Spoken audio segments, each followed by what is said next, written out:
Hello नमस्कार दोस्तों, tricky math पर आपका स्वागत है। और पीछे वाली वीडियो में हमने क्वेश्चन नंबर 160 तक कंप्लीट कर लिए थे और आज हम क्वेश्चन नंबर 161 से शुरू करते हैं। क्वेश्चन नंबर 161 में क्या दिया गया है? 7 क्रमागत विषम संख्याओं का औसत 31 है। यदि इन 7 विषम संख्याओं की पिछली और अगली 7 संख्याओं को भी शामिल कर लिया जाए तो नया औसत क्या होगा? यानी कोई 7 क्रमागत विषम संख्याएं हैं जिनका औसत क्या है? 31 है। यानी 3 इधर है, 3 इधर है। यानी यहाँ से क्या होगा? 33, 35 और यहाँ से कितना होगा? 37। और यहाँ से क्या होगा आपका? 29 और 27 और क्या होगा? 25।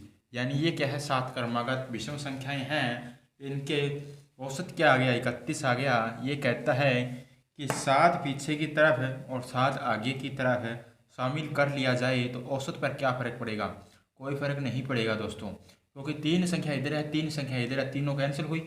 उसी तरह 7 संख्या इधर आएगी और 7 ही संख्या और इधर आएगी। ये 7 नहीं है, ये 7 संख्याओं के लिए मैंने लिखा है कि 7 संख्या इधर आएगी, फिर दोनों साइड कैंसिल होगा।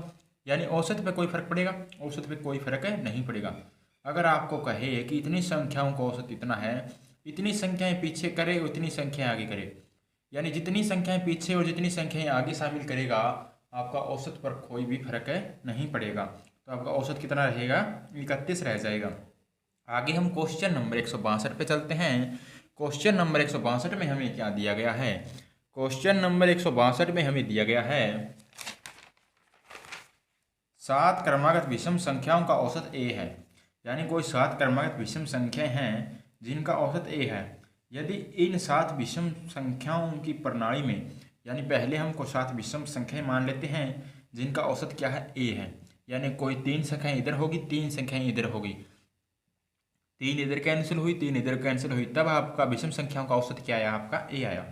ये कहता है कि 7 विषम संख्याओं की प्रणाली, 4 आगे की ओर 3 पीछे की ओर। इसने आगे लिखा नहीं है, इसमें इसने कहा है 7 संख्याओं की प्रणाली 4 और 3, यानी 3 पिछली, यानी 3 तो पीछे की तरफ शामिल कर रहा है और 4 आगे की तरफ शामिल कर रहा है। तो आपको सोचने की बात नहीं है यहाँ पे, क्योंकि जब भी आगे की तरफ ज़्यादा संख्या होगी तो औसत बढ़ेगा, क्योंकि यहाँ से 3 संख्या शामिल कर रहा है और यहाँ से 4 शामिल कर रहा है। तो 3 से 3 जाएगी, 1 बचेगी जो कि आगे की तरफ औसत को बढ़ाएगी। एक संख्या अगर आगे की औसत की तरफ बढ़ाएगी, तो आपको मैंने बताया था कि जब भी विषम संख्याएं या सम संख्याओं में क्या होगा? आगे की तरफ बढ़ोतरी होगी एक संख्या की। सम या विषम में एक संख्या की बढ़ोतरी होगी तो सम या विषम संख्याओं के औसत में भी आपकी 1 की वृद्धि होगी, यानी a+1 हो जाएगा। अगर पीछे की तरफ 4 बढ़ाता दोस्तों तो आपका क्या होता? सम या विषम संख्या में जितनी संख्या बढ़ाएगा उतना ही औसत बढ़ेगा या घटेगा, क्योंकि पीछे की तरफ ज़्यादा करेगा संख्या तो पीछे की तरफ औसत कम हो जाएगा आपका, यानी a-1 हो जाएगा। और आगे की तरफ कहेगा ज़्यादा संख्या बढ़ानेगी तो आगे की तरफ बढ़ जाएगा। इसने कहा आगे की संख्या ज़्यादा है क्योंकि पीछे 3 है, आगे 4 है, तो औसत में 1 की बढ़ोतरी होगी। ये पूछ रहा है 14 क्रमागत विषम संख्याओं का नया औसत क्या होगा? यानी 7 पहले थी, 7 अब होगी, 14 संख्याएं होगी, औसत में कितनी होगी? 1 की वृद्धि हो जाएगी। यानी अगर आपसे पूछे औसत में कितनी वृद्धि हुई? 1 की वृद्धि हुई। अगर 14 संख्याओं का औसत पूछे तो ये क्या होगा? a+1 हो जाएगा। आगे हम क्वेश्चन नंबर 163 पे चलते हैं। क्वेश्चन नंबर 163 में हमें क्या दिया गया है? क्वेश्चन नंबर 163 में हमें दिया गया है 8 क्रमागत पूर्णांक संख्याओं का औसत 23 है। यानी कोई 8 क्रमागत पूर्णांक संख्या है जिनका औसत 23/2 है। यानी आप मान सकते हैं 1, 2, 3, 4, 5, यानी ये संख्याएं हैं, यानी सम संख्याएं दी है, यानी 8 संख्याएं दी है। 5 में तो सीधा बीच की संख्या आ जाएगी, 4 मान लेते हैं। यानी इन दोनों के बीच का अगर हम औसत निकालें तो 5/2 कह सकते हैं, या आप कह सकते हैं 2.5 है। तो यहाँ से हम अंदाज़ा लगा सकते हैं। अगर ये कहे कि 4 संख्याएं थी तो 4 संख्या हम निकाल सकते हैं, यानी एक संख्या 2 रही होगी और एक संख्या आपकी 3 रही होगी, तभी आपका औसत 2.5 आया होगा। यानी एक संख्या 1 रही होगी, एक संख्या 4 रही होगी। इसी तरह हम संख्या निकाल सकते हैं। यानी यहाँ से आपको समझ में आ गया होगा कि 23/2 को आप क्या लिख सकते हैं, 23/2 को, यानी इसने कहा 8 क्रमागत संख्याओं का, तो ये 3 इधर होगी 3 इधर होगी, बीच की 2 संख्याओं का औसत है, यानी 23/2 है। इसको आप क्या लिख सकते हैं, 11.5 लिख सकते हैं, यानी 11.5 लिख सकते हैं। तो इसे 11.5 लिखेंगे तो ये संख्या 11 होगी, एक संख्या इधर, सॉरी दोस्तों, यहाँ से क्या होगी 10 होगी, सम संख्या 11 है, यहाँ से 12 होगी। अगर इन दोनों को जोड़ेगा तभी आपका कितना आएगा, 8 क्रमागत पूर्णांकों का औसत 23/2 है। तो यहाँ से क्या हो जाएगा, 2 से काटा तो 11.5 हो गया, 11.5 में से एक कम करेंगे तो यहाँ से कितना हो जाएगा आपका, 11 हो जाएगा दोस्तों। यानी 11 आधा कम आधा ज़्यादा, 11 और 12 को जोड़ेंगे 23 आएगा, 23 का आधा करेंगे तो कितना हो जाएगा आपका, 11.5 हो जाएगा। तो यहाँ से क्या कहता है, 8 क्रमागत पूर्णांक यानी 3 हो गए, ये यहाँ से कितना होगा 10, यहाँ से कितना होगा 9, यहाँ से कितना होगा 13, यहाँ से कितना होगा 14, यानी ये कितने हो गए 3 और 3 6, और यानी ये एक और आएगा, यहाँ से कितना होगा 8, और यहाँ से कितना होगा 15, यानी ये कितनी हो गई 4 संख्याएं, ये कितनी हो गई 4 संख्या। 8 क्रमागत संख्याओं का औसत कितना है 11.5 है। 3 यानी इसने कहा पहली 3 पूर्णांकों का औसत है कितना होगा, प्रथम 3 कितनी हो गई 8 9 और 10 संख्याएं हो गई, इनका औसत कितना हो गया 9 हो गया। अगर आप जोड़ेंगे तो जोड़ भी सकते हैं 8 और 9 और 10 को, यानी यहाँ से होगा 27, 27 को 3 से भाग करेंगे 9 आएगा, यहाँ से 9 आपका क्या होगा औसत आ गया दोस्तों। आगे हम क्वेश्चन नंबर 164 पे चलते हैं। क्वेश्चन नंबर 164 में हमें क्या दिया गया है, क्वेश्चन नंबर 164 में हमें दिया गया है m से आरंभ होने वाली 5 क्रमिक पूर्णांकों का औसत n है। यानी m से प्रारंभ होने वाली पहली संख्या क्या होगी आपकी m होगी, दूसरी संख्या क्या होगी m+1 होगी, तीसरी संख्या m+2 होगी, फिर आगे m+3 होगी, m+4 होगी। ये कहता है कि m से आरंभ होने वाली 5 क्रमिक यानी लगातार में पूर्णांकों का औसत क्या है n है, यानी 2 ये होगी 2 ये होगी 4 और एक 5 संख्याएं होगी। औसत निकालते हैं तो जो बीच की संख्या क्या होती है औसत, या आप कर सकते हैं यहाँ से 2 और ये कितना हो गया 5 m+ जोड़ेंगे और यहाँ से काटेंगे तो यहाँ से आप संख्या 5 है तो यहाँ से 5 से भाग करेंगे तो 5 से 5 कट जाएगा, m+2 यहाँ से आपका निकल कर आ जाएगा। या आप कह सकते हैं 2 संख्या इधर कटी 2 संख्या इधर कटी, बीच का औसत। तो m+ में 2 यानी औसत आया है, ये औसत किसके बराबर दिया है इसने n के बराबर दिया है, यानी m+2 बराबर किसके है n के है। तो यहाँ से m की वैल्यू क्या निकल कर आएगी दोस्तों, ये 2 प्लस में है उधर जाकर माइनस में हो जाएगा, यानी n-2 भी आप इसे लिख सकते हैं दोस्तों। आगे क्या कहता है, तदनुसार m+2 से आरंभ होने वाली 6 क्रमिक संख्याएं, यानी आगे संख्या कहाँ से आरंभ हो रही है m+2 से। पहली संख्या m+ क्या हो गया 4 हो गया, m+ में 6 हो गया, m+ में 8 हो गया। सॉरी दोस्तों ये लगातार कह रहा है ना कि सम संख्या कह रहा है, क्रमिक कह रहा है, यानी m+ में 3 हो गया, m+ में 4 हो गया, m+ में 5 हो गया, m+ में 6 हो गया, m+ में 7 हो गया। संख्या देखते हैं कितनी होगी 2 और 2 4 और 2 6 हो चुकी है बिल्कुल। कहता है कि इनका औसत क्या होगा, इनका औसत अगर निकालें तो 2 संख्या यहाँ से कैंसिल होगी, 2 संख्या यहाँ से कैंसिल होगी, और यहाँ से क्या आ गया आपका 2m+ में जोड़ेंगे 5 और 4 9 हो गया, अपॉन में 2 संख्या हैं तो 2 से भाग कर देते हैं। अब हम m की वैल्यू रख देते हैं यहाँ पे, ये हमारा नया औसत आ गया। इसने पूछा 6 क्रमिक पूर्णांकों का औसत, ये है हमारा। ऐसा तो कोई ऑप्शन में नहीं है क्योंकि n-2 की वैल्यू दी है, सारे ऑप्शन n में दिए गए हैं, तो m की वैल्यू हम n रख देते हैं, यानी m की वैल्यू क्या है n-2। तो यहाँ से हम रख देते हैं m की वैल्यू n-2 प्लस में क्या हो गया 9 हो गया, अपॉन में क्या हो गया 2 हो गया दोस्तों। 2 की मल्टीप्लाई से सारे साथ करेंगे तो ये क्या हो जाएगा 2n माइनस का 2 दूनी 4 प्लस का कितना हो गया 9 बटे में कितना हो गया 2, यहाँ से क्या निकल कर आया आपका 2n, 9 में से 4 चला जाएगा 5, यानी 2n+ में 5 बटे में क्या है 2, ये आपका राइट आंसर होगा जो कि ए ऑप्शन में दिया गया है। आगे हम क्वेश्चन नंबर 164 पे 165 पे चलते हैं। क्वेश्चन नंबर 165 में क्या दिया गया है? क्वेश्चन नंबर 165 में दिया गया है, चार क्रमिक विषम संख्याओं का योगफल उनकी औसत से 48 अधिक है। चार क्रमिक विषम संख्याओं का योगफल, विषम संख्या मानने को कह रहा है तो यानी x और x और 4 मानने को कह रहा है, विषम संख्या मानने को कह रहा है तो यहां से क्या हो गया x -2 x -4 और ये x प्लस में 2 और ये x प्लस में 4। चार क्रमिक विषम संख्याओं का योगफल उनके औसत से 48 अधिक है।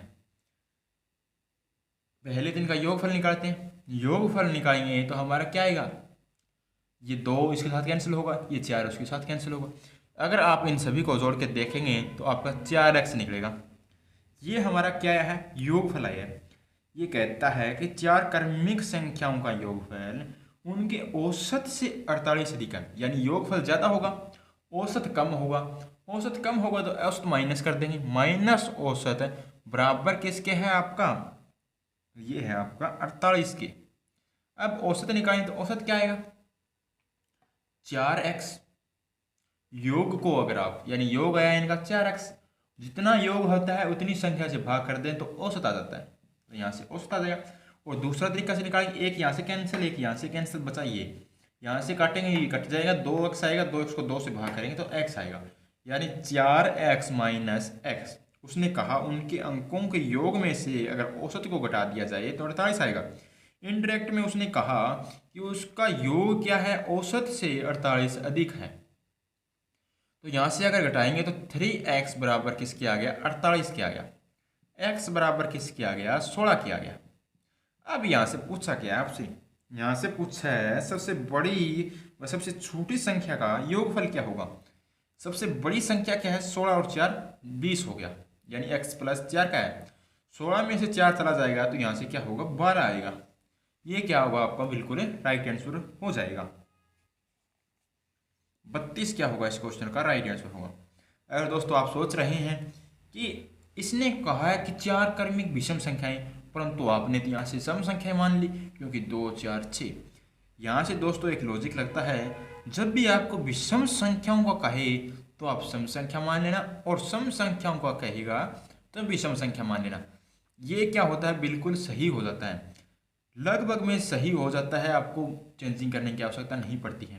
परंतु एक क्वेश्चन मैंने ऐसा देखा जिसमें ये सही नहीं हो रहा, परंतु लगभग क्वेश्चन में ये लॉजिक आपका लग जाएगा। यानी जहाँ पर भी आपको कहे सम संख्या तो आप विषम संख्या मान लेना, और विषम संख्या कहे वहाँ सम संख्या मान लें, तो आपका x बिल्कुल सही आएगा दोस्तों, जो कि आगे वाले क्वेश्चनों में हम करेंगे। आगे हम क्वेश्चन नंबर 166 पे चलते हैं। क्वेश्चन नंबर 166 में क्या दिया है,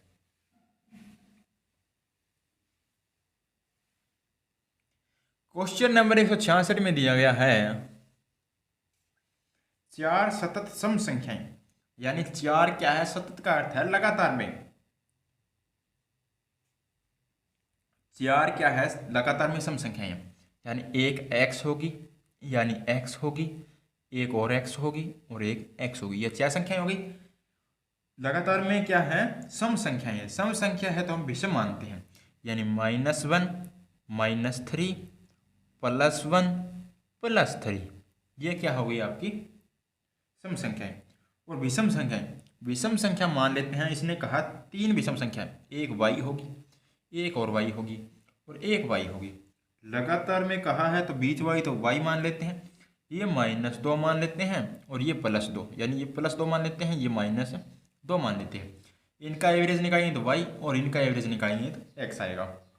अब पूछता क्या है, अब पूछता है कि इनका योग, यानी इन सभी का योग कर दें आप।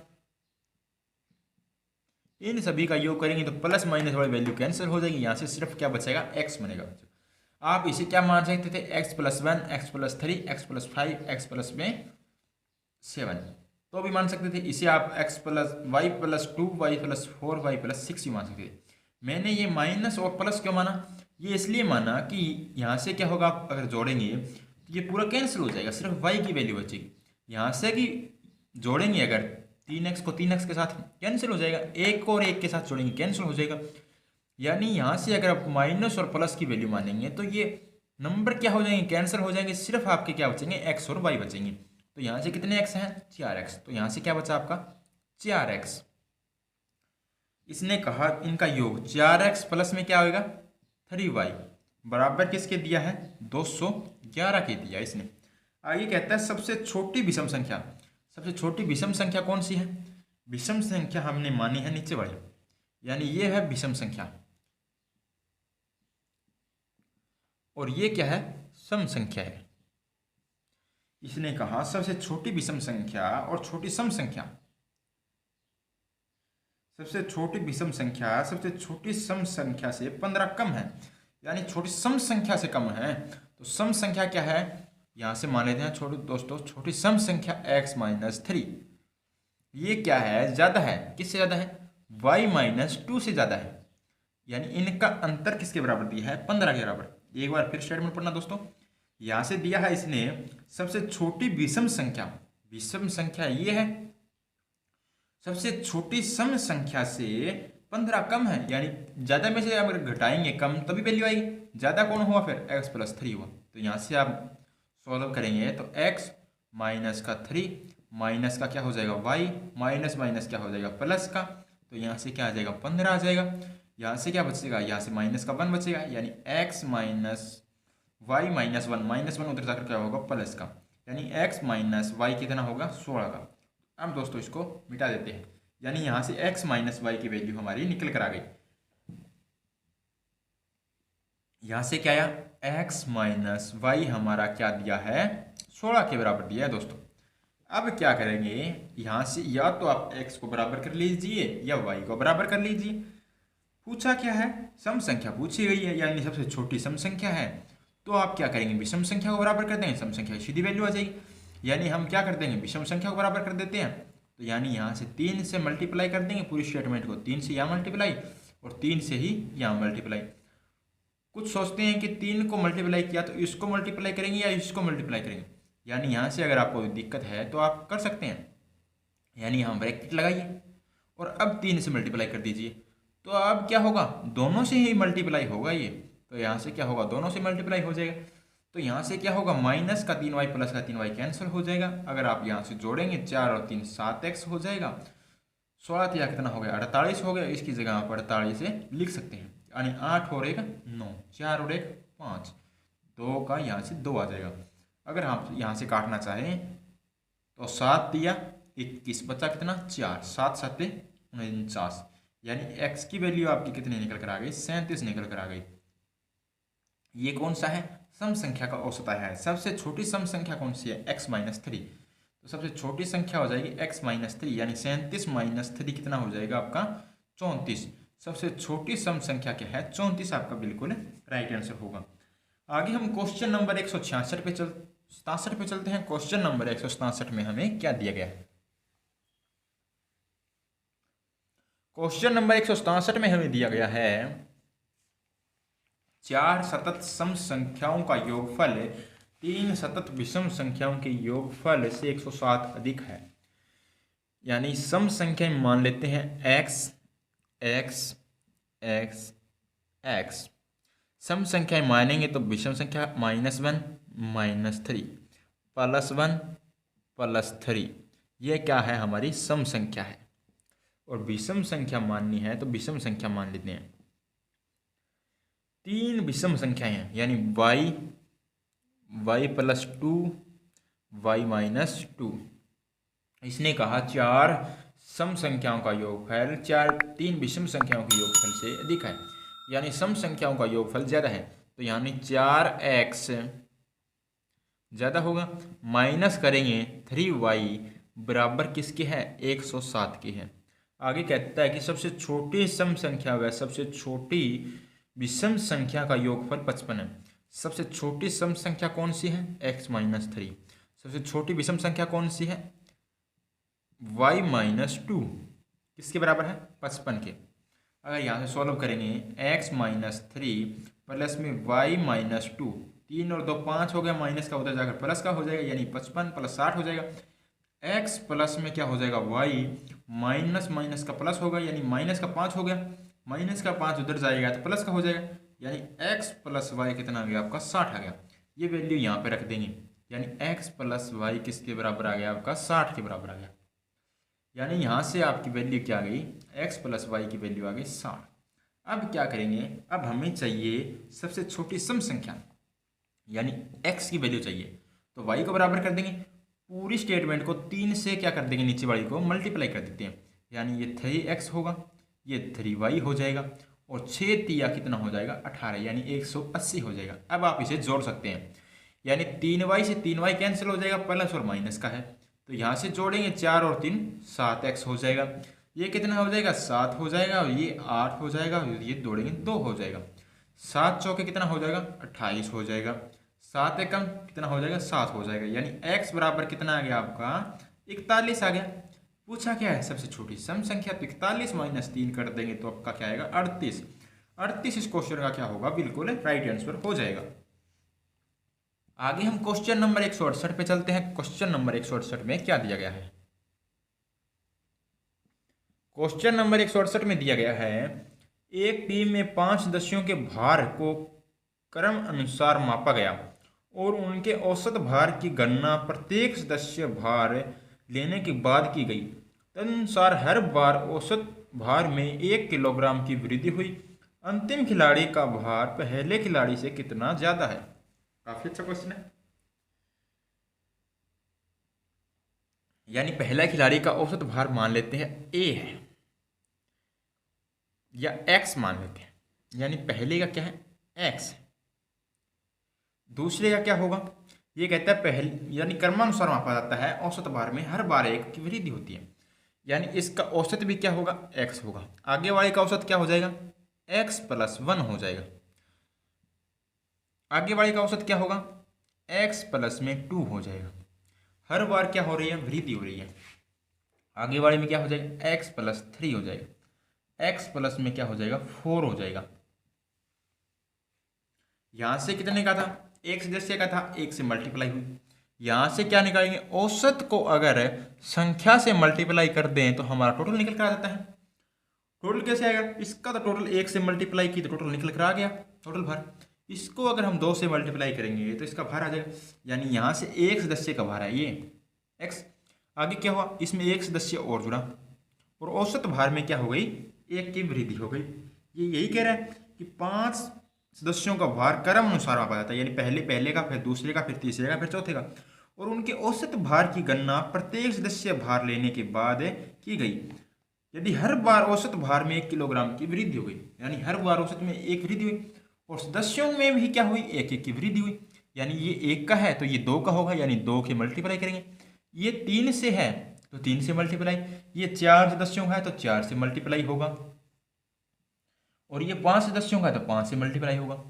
यहाँ से क्या है? ये 2 सदस्यों का भार, ये 3 सदस्यों का भार, ये 4 सदस्यों का भार, ये 5 सदस्यों का भार, यानी ये क्या हो गया?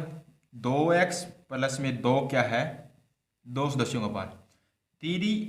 3x, या कह सकते हैं 3x प्लस में 3, ये क्या है आपका? 3 सदस्यों का भार।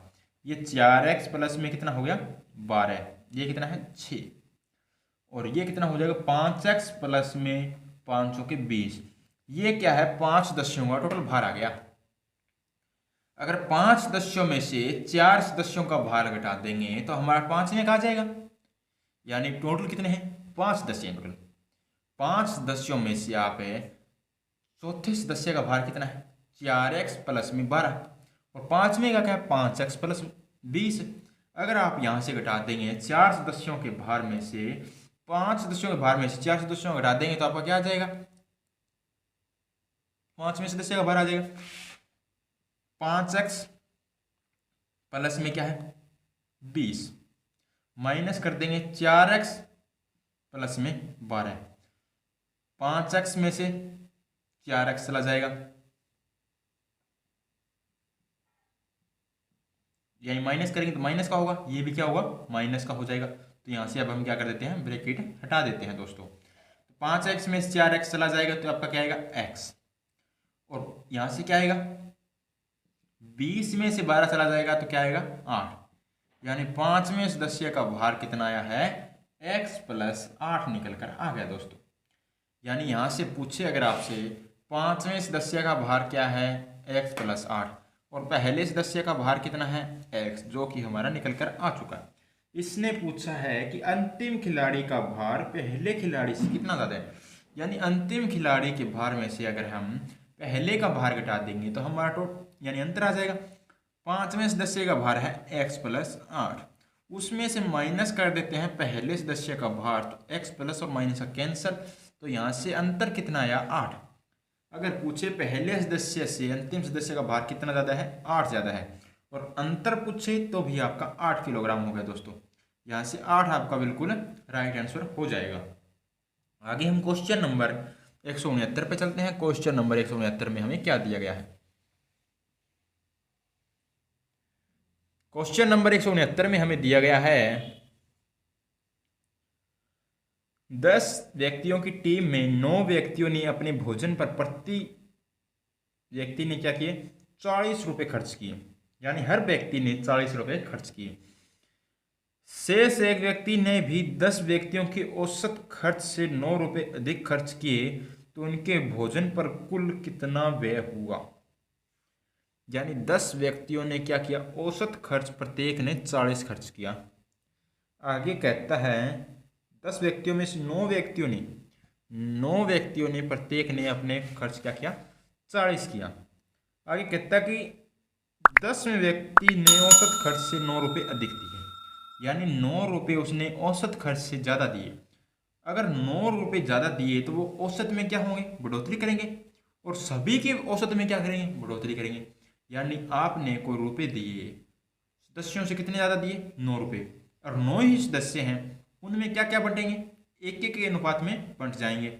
यानी 1-1 रुपये बंटेगा, तो 10 सदस्यों का औसत कितना हो जाएगा, अब आपका 41 हो जाएगा।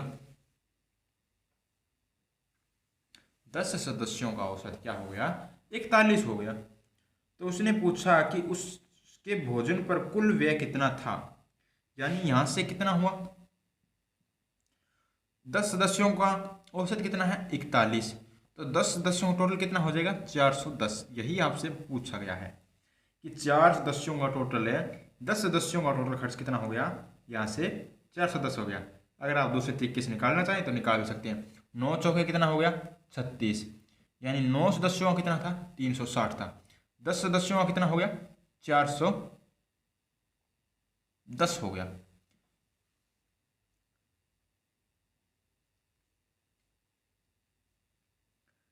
कि भोजन पर कुल व्यय कितना है।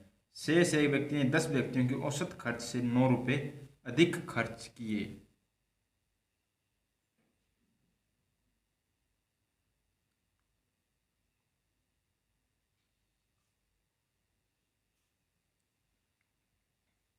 यानी 9 रुपये अधिक खर्च किए, तो उनके बीच में क्या बंटेंगे, 1-1 के अनुपात में बंट जाएंगे, क्योंकि 9 सदस्यों का औसत क्या हो जाएगा, बढ़ोतरी हो जाएगा।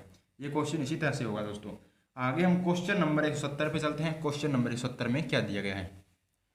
क्वेश्चन नंबर 170 में क्या दिया गया है। क्वेश्चन नंबर 170 में दिया है 12 व्यक्तियों में से 11 व्यक्तियों का औसत भार क्या है, 95 है। यानी 11 व्यक्तियों का औसत भार क्या है, 95 है। फिर आगे कहता है 12वें व्यक्ति का वजन 12 व्यक्तियों के औसत वजन से 33 किलोग्राम अधिक है। यानी ये 33 किलोग्राम वजन क्या करेगा, उनके औसत में बढ़ोतरी करेगा। कोई एक व्यक्ति 11 व्यक्ति हैं, उनका औसत वजन 95 है, एक 12वां व्यक्ति शामिल किया तो वो क्या है, उन व्यक्तियों के औसत वजन से क्या है, सभी के औसत से कितना ज़्यादा है, 33 ज़्यादा है। यानी 33 ज़्यादा है तो हम क्या करते हैं, टोटल यानी जितनी क्या है योग है, योग को संख्या से भाग करते हैं तो औसत आता है। और योग कितना ज़्यादा हो गया, 33 ज़्यादा हो गया। कितनी संख्या पर ज़्यादा हो गया, 11 संख्या पर ज़्यादा हो गया। यानी 11 व्यक्तियों का औसत बढ़ेगा, कितना बढ़ेगा, 3 बढ़ जाएगा। तो 33 टोटल योग बढ़ रहा है, कितने सदस्यों का, 11। तो अब औसत कितना हो गया, 98 हो गया। और कितने सदस्यों का हो गया, 12 सदस्यों का हो गया। ये पूछता है 12वें व्यक्ति का कितना वजन होगा। अगर 12वें व्यक्ति का वजन निकालना है तो आप कितने की वृद्धि हुई, औसत में 3 की वृद्धि हुई। कितने सदस्यों पर 11 दिया 33, यानी उसने 98 तो होगा ही होगा, 33 सभी से क्या होगा उसका अधिक है। यही तो इसने कहा कि 12 व्यक्तियों के औसत वजन से उसका क्या है 33 अधिक है, तो 33 अधिक हो गया। 8 और 3 11, 9 और 3 12 और 1 13, यानी जो आपका 12वां व्यक्ति है उसका वजन कितना है 131 किलोग्राम है। यानी 98 से कितना अधिक हो गया 33 अधिक हो गया, यानी जो है सभी के औसत वजन से कितना अधिक है 33 अधिक है। तो 131 क्या है उस 12वें व्यक्ति का वजन है, यहाँ से निकल कर आ गया दोस्तों। आगे हम क्वेश्चन नंबर 171 पे चलते हैं। क्वेश्चन नंबर 171 में क्या दिया गया है। क्वेश्चन नंबर 171 में दिया गया है किसी क्लब के 8 सदस्य राहत कोष में 100 रुपये प्रति व्यक्ति दान देते हैं। यानी कोई क्लब के 8 व्यक्ति 100 रुपये प्रति व्यक्ति दान देते हैं, यानी उसका औसत क्या है 100। और क्लब का एक अध्यक्ष औसत दान से, यानी क्या हो गया क्लब का अध्यक्ष है 8 प्लस में क्या हो गया अध्यक्ष हो गया, औसत वजन से क्या करता है 50 रुपये अधिक देता है। यानी जो 50 रुपये अधिक देगा वो 8 सदस्यों का औसत वजन में क्या करेगा बढ़ोतरी करेगा।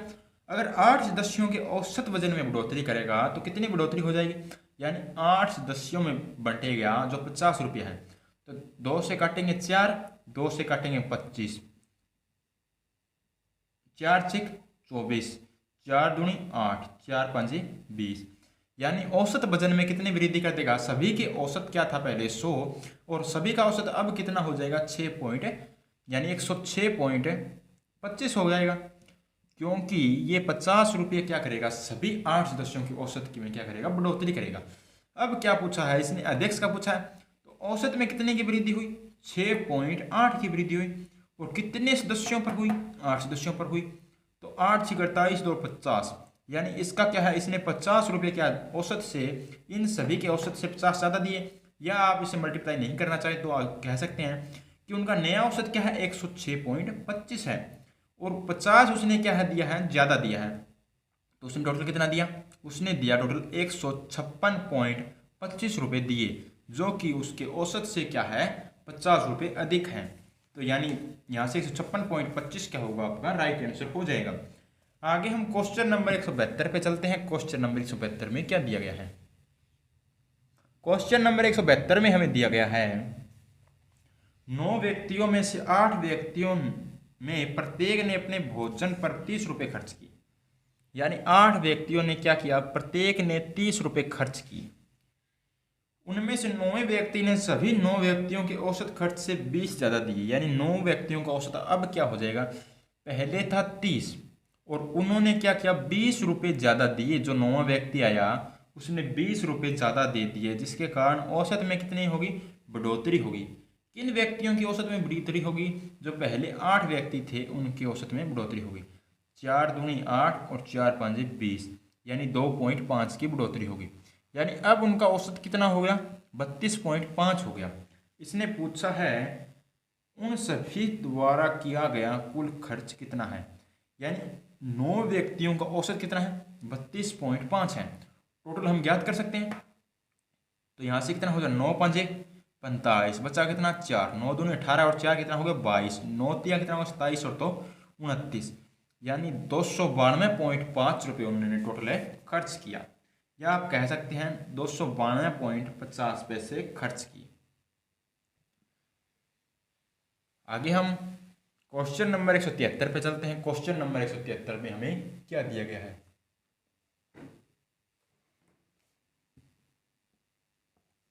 क्वेश्चन नंबर 173 में दिया गया है 9 व्यक्ति एक होटल में गए, उनमें से 8 ने अपने खाने पर 3 रुपये प्रति व्यक्ति के हिसाब से खर्च की। यानी 8 व्यक्तियों ने प्रत्येक ने 3 दिए, तो औसत कितना हो गया 3 हो गया। 9वें व्यक्ति ने सभी 9 के औसत से 2 रुपये अधिक दिए, यानी 2 रुपये क्या दिए। 9वें व्यक्ति आया उसने क्या किया 2 रुपये अधिक दिए, यानी 2 रुपये को बना लेते हैं पैसे, और कितने में बंटे हैं 8 व्यक्तियों में बंटेंगे। तो यहाँ से 4 2 से कटा, तो यहाँ से क्या आया 4, 100 बन गया ऊपर, 100 × 4 से 25 बन गया, या आप कह सकते हैं 25 × 8 200। यानी सभी 9 का औसत कितना हो गया, 3.25 हो गया। यानी जो 2 रुपये ज़्यादा दिए वो 8 व्यक्तियों में बंटे, 8 व्यक्तियों में बंटे तो औसत कितना बढ़ गया उनका, 0.25 बढ़ गया। अब पूछा है कि उसने टोटल खर्च कितना किया, उसका टोटल खर्च कितना आया, 3.25 × 9, 9 × 27 और 2 29 पॉइंट क्या हो जाएगा यहाँ से आपका 25 क्या हो जाएगा, राइट आंसर हो जाएगा। यानी यहाँ से मल्टीप्लाई करेंगे, 9 × 27 25 निम्मा 225, 2 यहाँ से जुड़ जाएगा, 27 और 29.25 यहाँ से आपका राइट आंसर हो जाएगा। आगे हम क्वेश्चन नंबर 174 पे चलते हैं। क्वेश्चन नंबर 174 में क्या दिया गया है,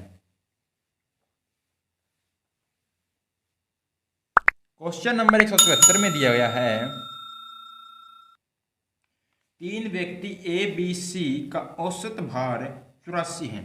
यानी ए बी और सी का औसत भार कितना है, 84 है। और आगे कहते हैं डी के शामिल होने से इन चारों का औसत भार 80 हो जाता है। ए बी सी और डी का शामिल होने से औसत 80 हो जाता है। यानी कितना कम हुआ, औसत में 4 की कमी हुई, कितने सदस्यों पर कमी हुई, 3 सदस्यों पर कमी हुई। या आप कह सकते हैं औसत में 4 की कमी हुई तो 4 चौक 16 की कमी हुई, 16 इसमें से घटाएंगे, या 4 तिया 12 आप इसमें से घटाएंगे। यानी कितना कम हुआ, तो यहाँ से अंतिम सदस्य का आ जाता है। जब भी टोटल में से यानी औसत में से 4 तिया 12 घटा देंगे, यानी यहाँ से कितना आएगा आपका 68 आ जाएगा। ये 68 क्या है आपका डी का वजन है, यानी डी का क्या है यहाँ से भार है। ये डी का भार निकल कर आपका आ चुका है दोस्तों। अगर आप दूसरे तरीके से निकालना चाहें तो दूसरे तरीके से भी निकाल सकते हैं, क्योंकि 84 के 3 से मल्टीप्लाई करना और 80 के 3 से मल्टीप्लाई करना और यहाँ से घटा देना, तब भी आपका क्या आएगा 68 आएगा। अब हम आगे क्वेश्चन पढ़ते हैं। क्वेश्चन में क्या दिया, यदि ई का भार डी के भार से 3 किलोग्राम अधिक है, यानी इससे 3 किलोग्राम अधिक है, तो ई का भार हम क्या कह सकते हैं, ई का भार हम कह सकते हैं 71 किलोग्राम। आगे कहता है कि ए को प्रतिस्थापित कर दिया जाए तो बी सी डी ई का औसत भार क्या होता है, 79 हो जाता है। यानी ए बी सी और डी का कितना था, 80 था। और ए बी सी और डी और ई, ए को प्रतिस्थापित कर दिया तो ए चला गया, यहाँ से ई आ गया, जिसके कारण औसत कितना हो गया, 79 हो गया। यानी ये अंतर किसके कारण आएगा, यहाँ से औसत में कितने की कमी हुई, एक की कमी हुई, तो यानी यहाँ से कितना होगा 4 एकम 4, यानी कितना कम हो गया, 4 कम हो गया। 4 कम होगा तो 79 में से 4 चला जाएगा, कितना आएगा 75, और 75 किसका भार आ जाएगा, यहाँ से आपका ए का भार आ जाएगा। अगर आप नहीं भी समझे हैं तो हम इसी मेथड से भी कर सकते हैं। यानी यहाँ से कितना हो जाएगा 8 चौके 32, ये 8 चौके 32 होता, परंतु ये कितना है औसत में एक कम है, तो यानी 4 से कम कर देंगे, 8 से भाग करेंगे तो 8 चौके 32, 320 होगा, एक ज़्यादा से किया तो 4 कम कर देंगे, यानी यहाँ से कितना हो जाएगा 316 हो जाएगा। यहाँ से आप कह सकते हैं बी तो क्या दोनों में कॉमन है, ये भी कॉमन है, यानी ए माइनस ई का अंतर कितना आया आपका, ए माइनस ई का अंतर आया 4 का। अब आप वैल्यू रख दीजिए, ई की वैल्यू कितनी है 71 है, यानी ए माइनस कितना हो गया 71 बराबर किसके आ गया 4 के। ये माइनस का 71 इधर आकर प्लस का होगा, ए बराबर कितना हो गया 75 हो गया, तो ये आपका ए का भार निकल कर आ गया दोस्तों। आगे हम क्वेश्चन नंबर 175 पे चलते हैं। क्वेश्चन नंबर 175 में क्या दिया गया है,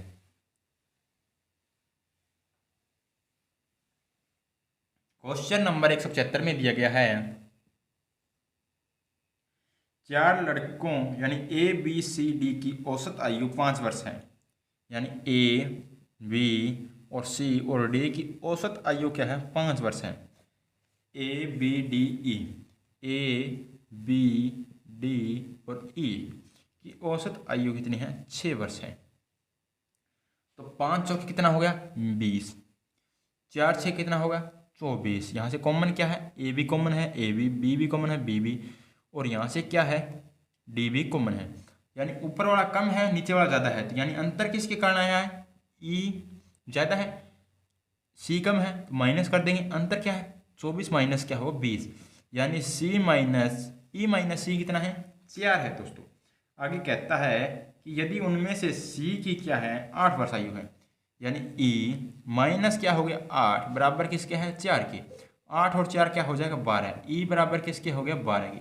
ये आपसे पूछा है ई की आयु कितनी है 12 वर्ष। अगर दोस्तों कोई क्वेश्चन डाउट रह जाए तो कमेंट बॉक्स में कमेंट करना। अगर वीडियो अच्छी लगी हो तो इसे लाइक करना, इस वीडियो को ज़्यादा से ज़्यादा शेयर करना। धन्यवाद दोस्तों।